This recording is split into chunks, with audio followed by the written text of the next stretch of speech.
Un vent d'optimisme souffle sur la Tunisie. Une commission indépendante a décidé de s'attaquer à de nombreux sujets sensibles et tabous dans le pays. Dans un rapport inédit, contraire à certains principes inspirés du Coran, elle préconise l'abolition de la peine de mort, la dépénalisation de l'homosexualité, la fin du test anal. Elle plaide aussi pour l'égalité homme-femme dans l'héritage. Si ces propositions ont été saluées par la Ligue tunisienne des droits de l'homme, plusieurs associations religieuses les ont qualifié en revanche de terrorisme intellectuel.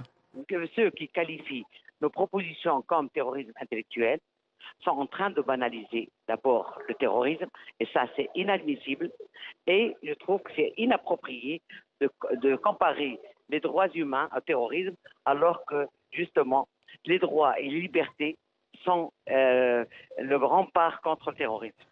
Ce projet de réforme en profondeur de la société tunisienne intervient dans un contexte économique et politique tendu, ce qui fait craindre son instrumentalisation lors des prochaines élections de 2019. Aujourd'hui, quand on m'a posé la question si les partis politiques allaient instrumentaliser ce rapport, je leur demande de l'instrumentaliser. Si bien sûr pour le défendre, si pour l'utiliser dans leur campagne électorale et se présenter comme des progressistes, on ne demande pas mieux.